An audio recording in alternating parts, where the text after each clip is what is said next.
Good morning. Welcome to Kenny Cars and Coffee. We're a couple of minutes late because Facebook kept shutting down on my phone. So we had to do a quick swap over, and I'm here. So this is Kenny Cars and Coffee. For the next half hour or so, I'm going to try to share with you some of my many years of experience of motorsports, building high-performance cars, and just all around just cool car stuff. Today we're going to change the format just a little bit. What you might notice is some old toolboxes in the background. Those are actually mine. I told you before that I spent the first part of my career making my living out of my toolboxes, and there's the living proof. This, my Go Box has everything I need to run off to the racetrack, and that baby has been to just about every major racetrack in North America. So today we're going to do something a little different. I got some cool stuff to talk to you about. But first I want to do some quick hitters from the other week that I didn't get a chance to do. A question on pinion angle. Okay, pinion angle is the direction your differential, you look at your axle and where the snout is pointing up and down. The pinion angle is really important. And the pinion angle has to be completely opposed to the angle of the engine and transmission. So if you were to put an angle gauge on the back of the transmission, typically they're pointing down about maybe 2 to 3 degrees. Well, what you want for your pinion angle is to be totally opposite, pointing up 2 to 3 degrees. If they're both pointing, say, down, then what happens is your drive shaft turns into a jump rope. If they're pointing straight at each other, same thing. You get a jump rope, and you can imagine the vibration that creates. So you want one down and one up at about the same. If the engine and transmission are 3 degrees down, you want your pinion angle 3 degrees up. That way you don't have any vibration. We had another question on sway bars, how to adjust the sway bar, and there was another question I want to know about how do you preload a sway bar. Well, that's a red flag. You never want to preload a sway bar.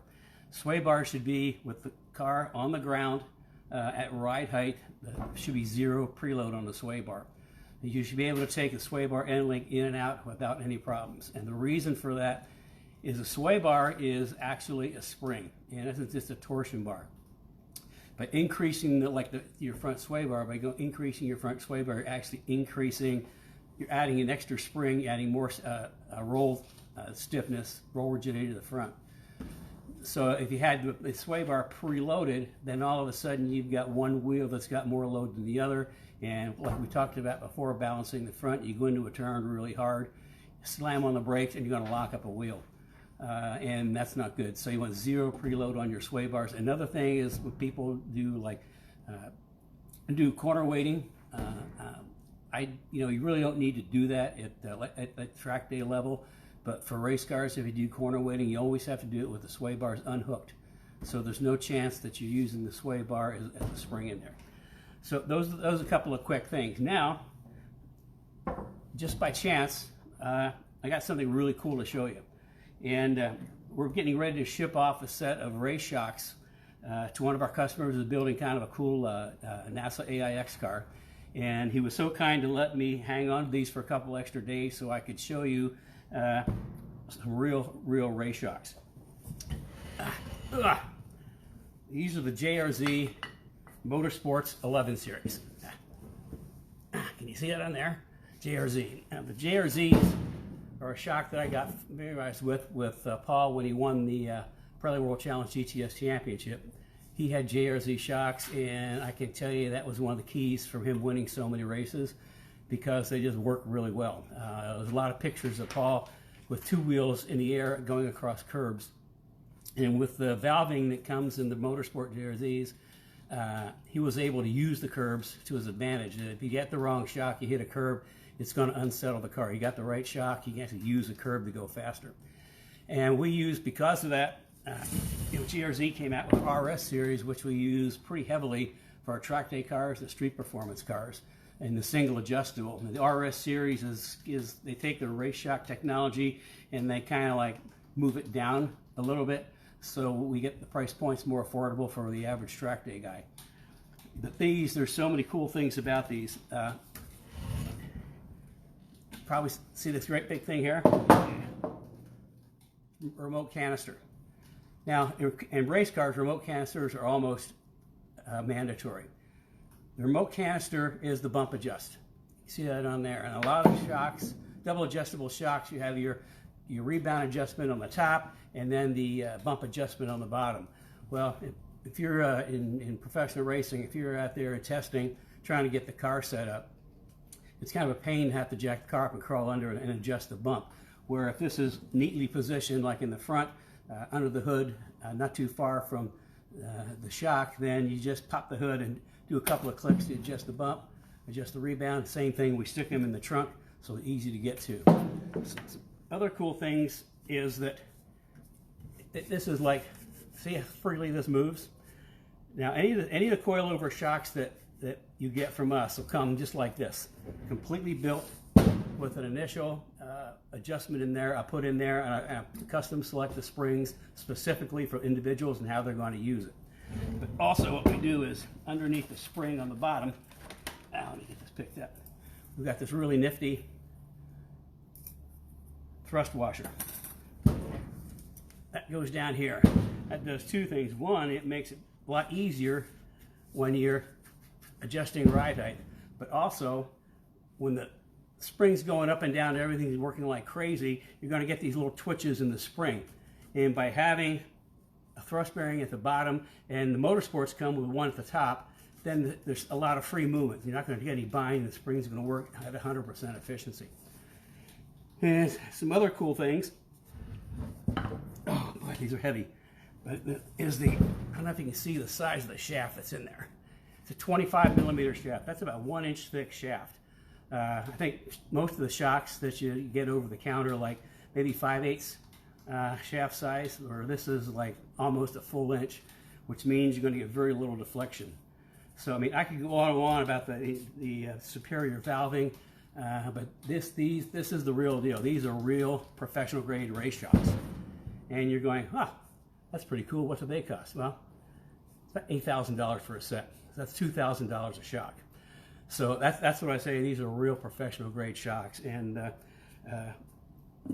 these are going to go on well, I should tell you about the car we're going to go on. David is building a NASA AIX car, and he wanted a lot of horsepower. He wanted naturally aspirated. And he wanted to do something really different. So what we're doing, it's 2013 Mustang, but instead of using the Coyote naturally aspirated like everybody else is using, what we're doing, we're actually doing an all aluminum stroked 351 Windsor. We were originally going to go for 427, but in talking to the engine builder, we're having Wagner Race Engines up in Wisconsin build it for us. They thought that 427, the stroke was a little bit too long for a road race car. That if we cut the stroke down a little bit, we'd actually get much better throttle response. So the stroke was cut back. We're going to have about a 401 cubic inch, but it's going to be all aluminum, hydraulic cam, wet sump, and we're going to be over 600 horsepower, somewhere between 6 and 620. So we'll find out when it goes on the dyno. But the whole idea is that package is significantly lighter than the Coyote. And yet, actually, when you see like a Windsor in the front of an S197, the thing looks lost. It takes up so little space. But the whole idea is by taking weight off the nose of the car, we're going to dramatically improve the front to rear weight bias, and with the front end being a lot lighter, the car is going to turn so much better, so it's going to be really quick. So we're going to try to use the suspension and the lightness of the front end to compete with the guys that have the turbos and the superchargers, because they're aren't going to be able to use all their power getting off the corner. And we've talked about that before with the supercharger. Somebody get too much power off the corner, you can't get it down. Well, with the suspension we're putting under it, he's getting our the GT4 AGS 4.0 system that we'll talk more about, and something extra special that's coming up this spring that you guys are going to be the first to know about, that I've been working on for years. That's going to be kind of like a real game changer for Mustang suspensions. So this is something that was really cool. I'm glad David let us hold on to it for a little bit so I could show you. But this, when you guys want to get into real race car stuff, this is it. But also I thought I'd show you, this is another JRC shock. This is actually the RS1. This is our sport touring shock this is for an S550. And you can see the same thing when you get it, when you order coilovers from us, come together completely assembled and pre-adjusted. The other thing is you'll get, and I don't know if you can see this, but it's It's a setup sheet that has what the springs are, the spring rates, the initial adjustment for bump and rebound, and then also like for the Pro Shocks with canister, they've got 250 pounds of nitrogen gas pressure in them. And also, I forgot to mention, see how big that canister is? That's about twice the size of other canisters that you'll see. And with a canister like that, it just means more fluid. More fluid, it takes longer to get hot, so it's going to work better. Anyway, back to the single adjustable JRZ1 that we use. Again, we do the same thing. You'll see a little thrust washer down there, make it easier to turn. And comes with a camber plate. This is single adjustable, so you only have rebound adjustment on the top. And something else that the GRZ does is kind of cool for the S550 cars. Yeah, I don't know if you can see this or not, but there's kind of a cutout there. They give you these little slugs, and they're numbered from 0 to 3, and you can actually use that to put an initial camber adjustment into the shock, which is kind of cool. So you don't have to do as much on top. That's a JRZ RS1. That's our street performance shock, and we use those a lot on S197s as well. And I think something else I'll show you is how to tell spring rate. How to read a shock for spring rate. Now, most shocks will have a hell of markings on them. We use iBox quite a bit because they're easily accessible and they're really good spring. I don't know if you can see this. I've got a number on there. Yeah. And it says 0600.250.0550. The way you read these is the first number, the 0600, that's the length of the spring. So that's telling you it's a 6-inch spring. The second number, the 2.50, that's the ID. That's 2.5 inches. Now our JRZs are actually 2.25, they're 2.25 inches on the ID. And the last number, 0550, that's the spring rate. So now you know how to read a spring. The first number is the length, the second number is the ID, and the third number is the spring rate. Okay, moving right along. I guess I should probably tell you how much this shock costs as well. The race shocks are like $2,000 a piece. These are a little more reasonable, but they're still super premium shock. The touring GRZs, and there's a touring version of this that is for touring, but actually is good enough to go to the track. In the GRZ, the touring is like $2,900 for a full set complete. The JRZ ones like this for S550 are $4,500. So a little less than, somewhere around half the price of the race shocks, but they're still every bit as good because the technology that's in those race shocks go into the shocks we use for the track. Okay. Well, we got out with us today. I'm trying to read. This is kind of hard for me. This little bitty phone's way far away, but let us know who's there and what kind of cars you got, because that's always handy. Boy, just really hard. Oh, I need to talk about our Speed Therapy Society. Okay, the Speed Therapy Society is going to be a private group in which we're going to do my 5-day online workshop. It starts March 30th, and it's titled Transforming Your Driving Experience. I'm putting together like a 5-day curriculum sort of based off of a lot of the questions that we've received in and people want to know. And it should be kind of cool. And we're going to do it in a private group. And the reason we're going to do it in a private group is because it gives us much better flexibility and more options for communication. Facebook has all kinds of like quirky little things. Like the first week we were so successful with Cars and Coffee, we had like 3,200 views. And last week it's like 500. So we were too successful, and now I guess Facebook wants us to pay money so we can get to more people. So in the meantime, you guys can help by giving me all your thumbs up and inviting your friends to join us. And I think we're going to be a link up there somewhere.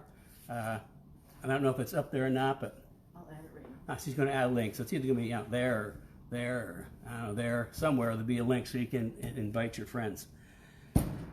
So, that kind of is the big things we wanted to talk about today. We talked about the pinion angle sway bar, performance philosophy. How about just a little bit on wheels and tires. My philosophy on wheels and tires, first of all, wheels. 18-inch wheels are for race tires, 19-inch are for street performance and track day, and 20 inches for show. And the reason I say that is for 18-inch, all the race tires are 18-inch. So that's why 18-inch tires for race cars. Now, the street cars, I really like 19-inch. I got a lot of tires, a lot of tire choices, a lot of tire sizes for the 19-inch. So that's why I like that. And like 20, I'm not that fond of that for a track wheel and track tire. You got an awful lot of mass in the 20-inch wheel that you don't need. And as far as sizing, in the SN95, when we were running Kermie, we ran a 19, actually by then it was 18 by 9.5. Now we run, because that's all that was available, now we run 19 by 9.5 with a 285/35 all the way around. Really, really good fitment for that car. And we've got a customer that Roy, who's racing, that we put him up to originally up to 315 in the back on an 18 by 11-inch wheel. And after we put the Daytona prototype motor in his car, then we moved him up to, I believe it was a 13-inch wheel and a 335 or 45, but we had to have kind of like a little fender flare on the back. So I mean, you can get by with a 9.5 front and 10.5 rear on SN95. And the right wheel, you can do an 11 up to a 315, but you need to be sure that you got your back spacing right. S197s, pretty much the standard wheels we use is a 1910 front and 1911 rear, with either a 285/35 front or a 295/30, depending on the application, and a 305 at the back. And then again, we can sneak them up to 11.5, maybe 12, and squeeze in a 315. But you need to really be careful because you're running into the shock absorber and inside, so you sort of have to get the right wheels for that. So that's kind of like the sizes I use the most. 385/35 is like number one. It makes a really good square tire all the way around. And then for S197s, 385 front, 305. 285. Excuse me, 285 front, 305 rear. That's a really nice package on 10, 11-inch wheels. In fact, that's what I ran on Ruby all the time. And I did on Ruby. I was using up front tires on the 285, so I did go to a 295 on a 10-inch wheel. And I actually, to help cut down the front tire wear, I went up 50 pounds on rear spring rate, which is something we'll get into in the workshop. Using spring rate I was using this. Increase the spring rate in the back to make the front work better. Seems weird, but that's kind of the way you have to do it sometimes. So there's a little bit on wheels and tires. And we always talk about tire temperatures, how important they are. You have to do tire temperatures if you get to the track. And again, that'll be more on, we'll get into track tuning a little bit with tire temperatures in the workshop.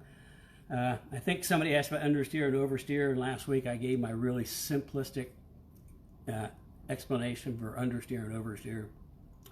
Understeer is when you hit the wall at the front of the car. Oversteer is when you hit the wall at the back of the car. Meaning understeer is also kind of referred to as push. It's kind of like when you turn the wheel, the car really doesn't want to turn and it keeps going. It's got to turn more and more and more, put more turn into it, you get more scrub to get the turn, and or lift off the gas to get the front to bite. In the back, when it's the oversteer, it's like, the back's getting too loose and you need to control that. If you had to choose between one or the other, understeer is far preferable to oversteer. Now, some people say, "Oh no, I like my car nice and loose, so I can drive it like that." Well, it might look pretty spectacular. It might be quick for maybe a lap, but it's going to wear you out, and you're going to get caught out.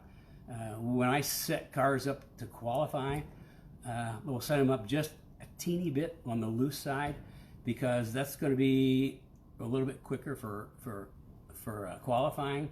But for the race, pull that back out and just make it so there's just a little teeny bit of understeer, because having oversteer for an entire race, you're going to wear the driver out, and at some point he's going to make a mistake. So it's better to have just a teeny bit of understeer. to kind of keep the car safe, because the way you fix understeer, you take your foot out of the gas. You know, people when they get oversteer, they think, oh, the way to fix oversteer is to put the foot into the gas and get that thing going sideways. Well, you really can't do that very much before you get caught out. So it's kind of like the understeer, oversteer thing. And oh, we got a question?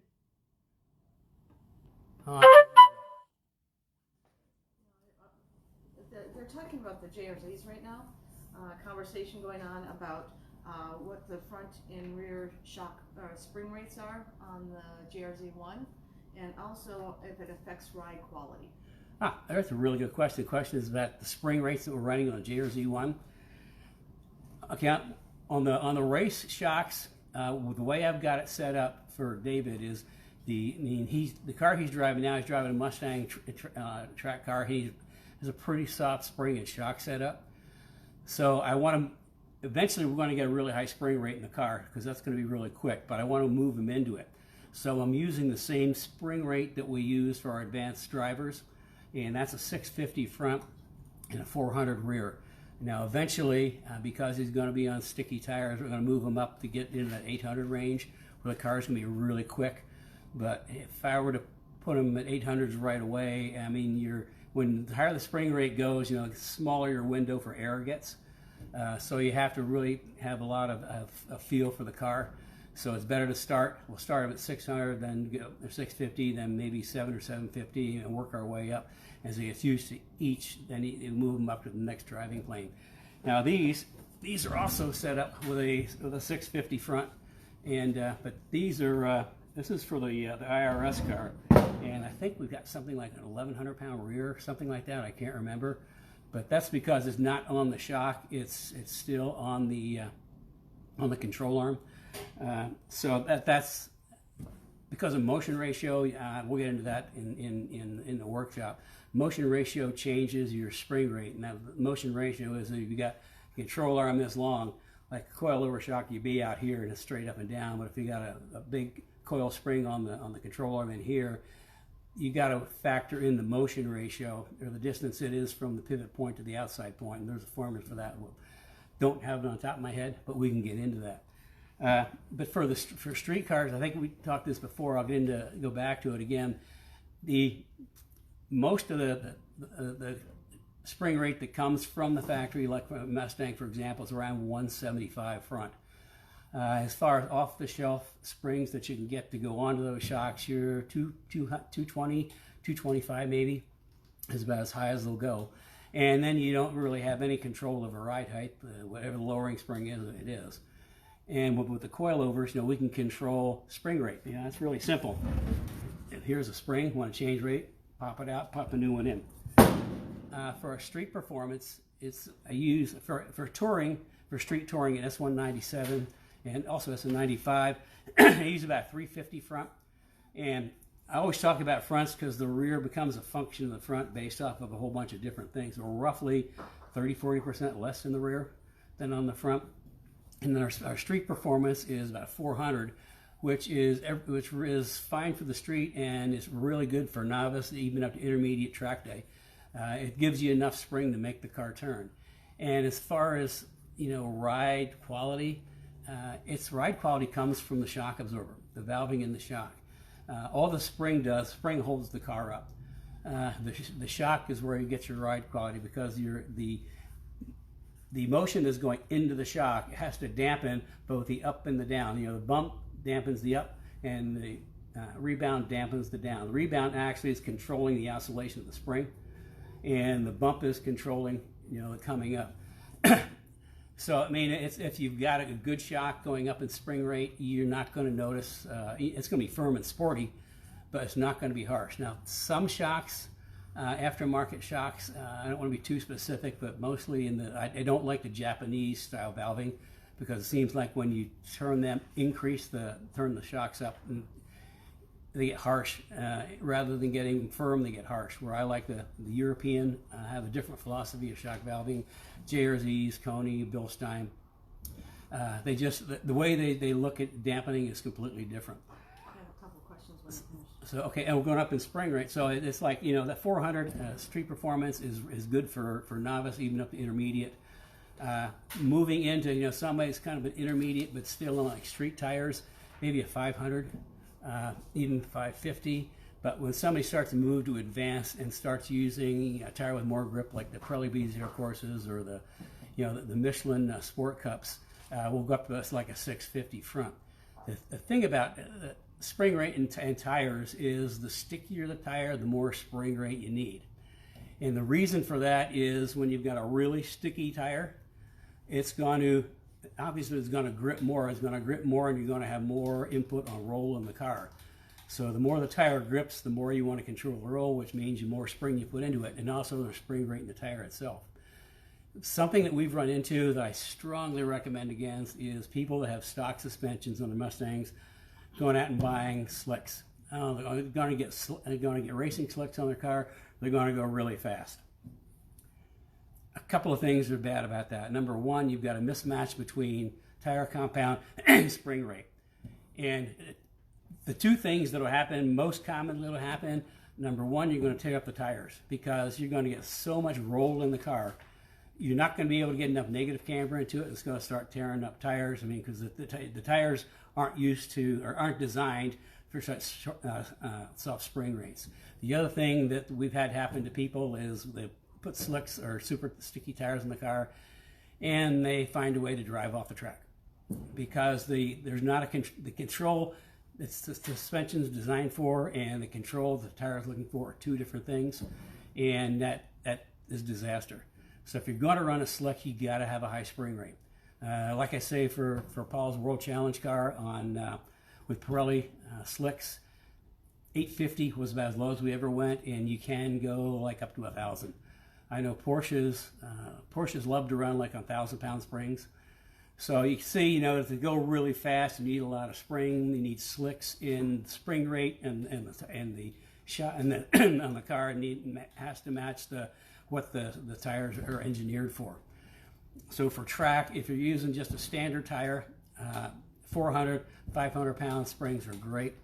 As soon as you move into a stickier tire like a Corsa, Trofeo, Sport Cup, then you can get into that like 650 range, and you're going to keep going faster. The more spring you put into a Mustang, the faster it's going to go. The reverse of that is if you go too high in spring rate and have like a street tire that's got like a 250 or 300 tread rating, you're not going to be able to get the full advantages. You're going to have a mismatch. It's kind of like you have to kind of track tuning is experimentation. And I've done enough of it that I can share with you that kind of save you some time. But even for me, when I go to a track, it's like everything is best guess. I'm making adjustments based on all my knowledge. I'm making the best guess. And sometimes I'll guess wrong. Most of the time I guess right because I've done it so much. But even so, it's like a game. Getting back to the sway bar adjustment. You don't want to preload a sway bar, but I recommend for people that have like you get a sway bar. It's got 3 holes in it. That's 3 different adjustments on the sway bar. Start with the middle hole, and this Cars and Coffee. I can use a little coffee right now. I have a couple more questions related to the shots. And you got the 3 holes in the sway bar. The one all the way to the end is going to be the softest adjustment. The way all the way in is going to be the firmest, and that just has to do with the leverage. And it's like adding more spring. I recommend people. You need to understand how the sway bar works for your car and your driving style. Start with it in the middle, and then for one session, soften it up. See what the car feels like. Write it down in your notebook. We'll get into notebooks in the next couple of weeks too. Then try it make it firm. See what the car does. There's a lot of times when we've had bars, we made them firm, and the drivers go, "Oh God, the car doesn't like that. Go back." So it's every driver, every day, every track, every car is different. So you really have to just work it out on your own and keep a notebook, which is something we're going to get into. And we had another question. Yeah, but first, you need to remind me to do this again. But first, I need to remind you to invite your friends again so that we can get more coverage on this. And also, there's going to be more information on the group. Signing up for the Speed Therapy Society group will be coming your way Newsletter. in the newsletter. So I haven't signed up for the newsletter. And This is like cue cards on TV or something. I should have, maybe it's a teleprompter.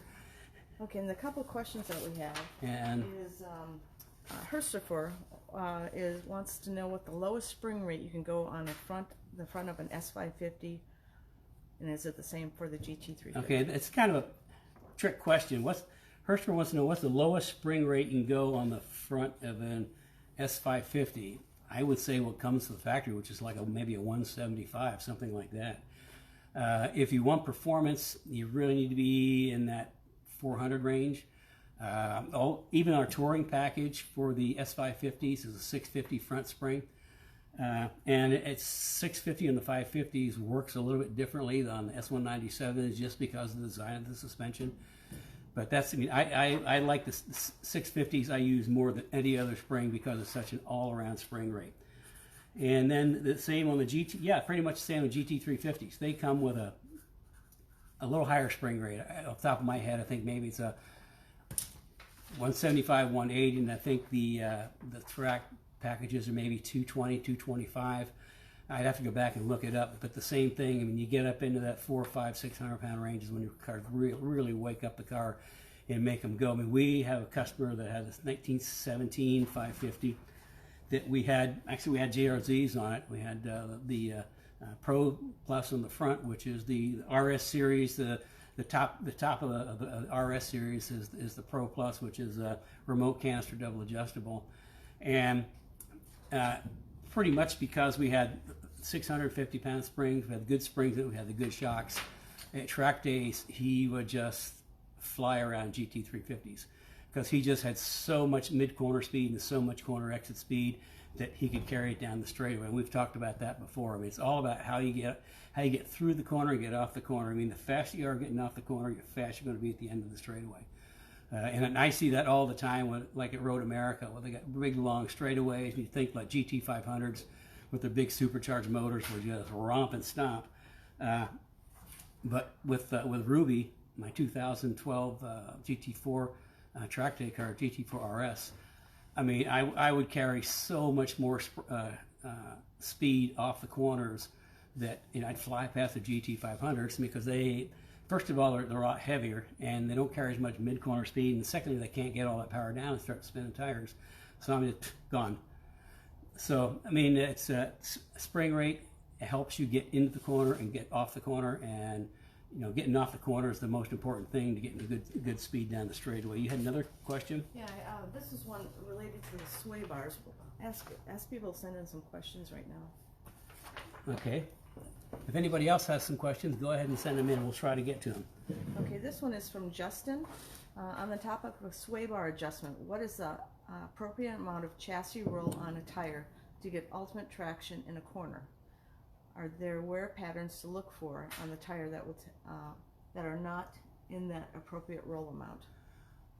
Okay, that's kind of the question is, what's the amount of, say that again? Okay, on sway bar adjustment, what is the appropriate amount of chassis roll on a tire to get ultimate traction in the corner? The amount of roll on the tire to get traction in the corner. Mm-hmm. Well, that's going to be none. You don't want the tire to roll. We talked about this before with using tire temperatures and pressure. You want to, I mean, the tire is going to, Mustangs have a positive roll front suspension, which means the more the chassis rolls, the more the tire goes positive. That's why we add initial negative camber. So when the car rolls in a corner, that negative camber actually straightens up and you get a perfect flat footprint on the track. You want the biggest tire contact patch you can get. I don't like tires that roll. I know I see some people show up at the track and they take like white shoe polish and they put it on the tires. And you ask them, well, that's to see how much the tire rolls over. And it's like, what's that telling you? It's not telling you how much contact patch you got. You're just telling you how much you can scuff the outside of the tire. It's all about contact patch and letting the car roll the least amount. Increasing sway bar will reduce the roll in a car. And that's kind of getting back to where this all started. If the car is rolling too much, you can make the sway bar stiffer or go up. and the car's not going to roll so much. But then again, you get back to, then you need to make some adjustments with your shocks. It's a game, and we'll get more into this. And it's trial and error, and you have to keep working with your car, keeping notes. I did this today, and this really cool thing happened, and it felt really great. I did this the next session, and wow, that was the wrong thing to do. It's all about trial and error. Like I say, every driver, every track, every day, every car is different. And we've even gone to tracks where we've had in racing, we've gone to the track, we went through like 2 days of practice and got the cars just set up perfectly. And the next day for qualifying, it's kind of like out the window. We almost have to start over. So like I say, every track, every day is different. So it's just a matter of understanding your car. The more adjustments you make, the more you get used to it, the better adjustments you'll make when you need to. Another question. Okay, this is from Brandon. He wants to know the difference between a Panhard and a Watts and a S197. He has a White Line Watts right now. Okay, this is an excellent question. One of my favorite questions.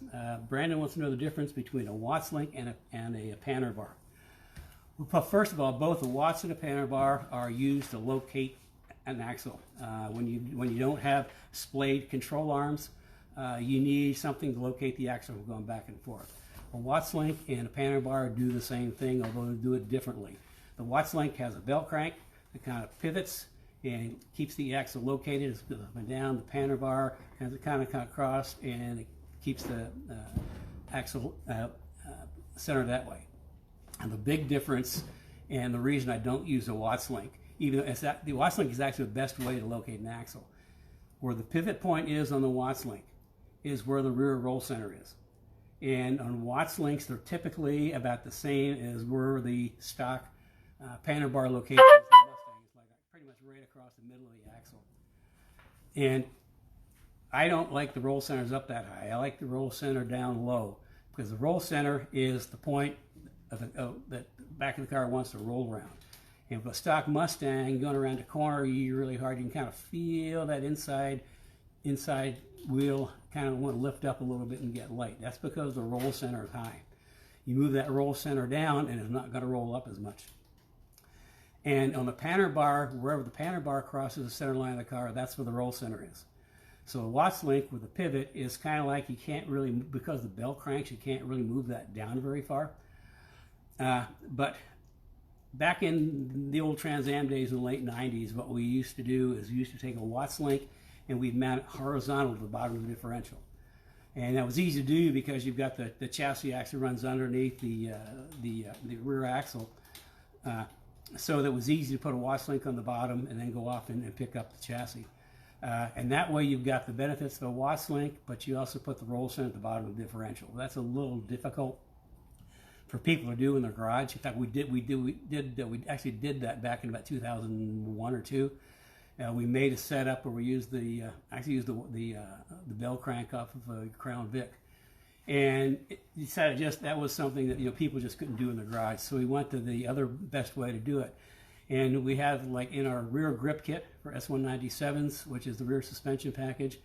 It's called the roll center relocation kit. And we actually have bracketry where we take the Panhard bar, we move it all the way down to the bottom of the differential, just like we did in the Trans Am cars, which is about as low as you can get it on a live axle car. And that makes a huge difference by bringing the rear roll center down, and with our front grip kit, which is the K-member control arms and stuff. We'll talk about that more at length in the 5-day class. We bring the front roll center up so that the car, when it goes through a corner, doesn't want to roll up. When the roll center is high, as you go through a corner, you're not feeling that left or the inside tire getting light. You're also feeling the opposite front tire start to dig in and push, and it's getting overloaded. So I bring the front roll center down, front roll center up, rear roll center down. The car doesn't want to roll as much, which means with the geometry we've got in the rear grip kit, you actually get to the throttle before the apex. Okay, so the car isn't rolling as much, so you don't have to wait for the axle to settle. That's when the roll center's up, you're going around the corner, you have to wait for the axle to settle to get to the gas, because if you get to the gas too soon, whoop, it's that old oversteer thing. You're going to hit the fence with the back of the car. But with the roll center down, the car doesn't want to roll up as much, so you're a little flatter through mid-corner, so you get to the gas sooner and you get a better launch off the corner.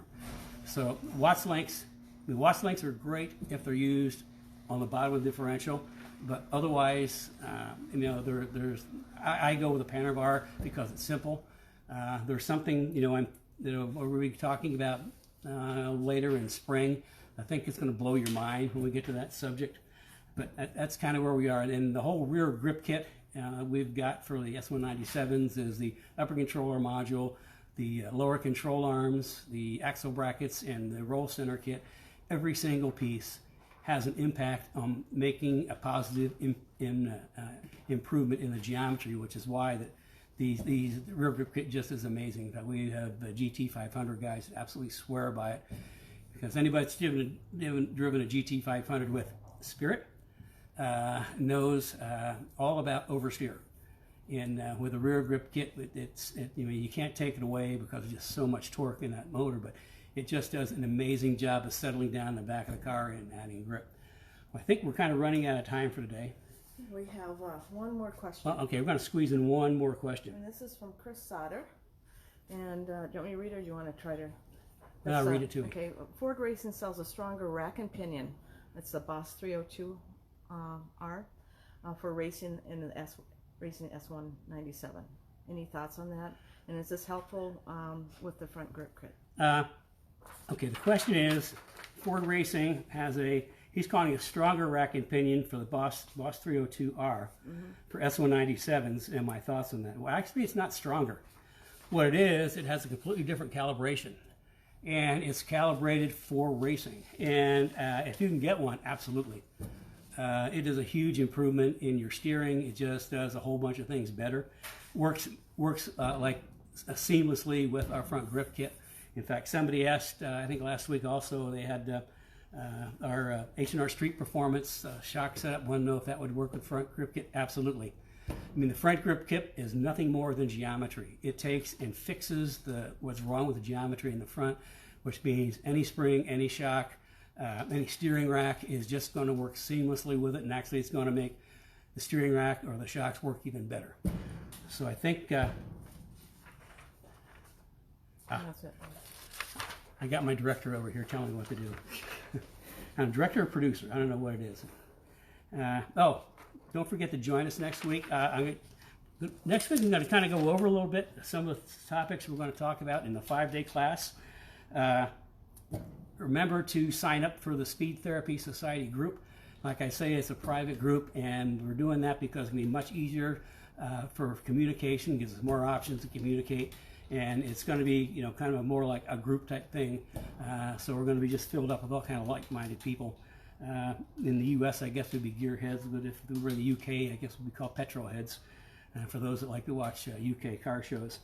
And remember to invite your friends. And I asked for, last week I asked for some closing statements, and Roy, who is one of our great customers with an incredible 99 Cobra AIX car, reminded me some of the ones that I said, like keep the shiny side up and smooth is good. One more I'm going to add, just remember that grass doesn't...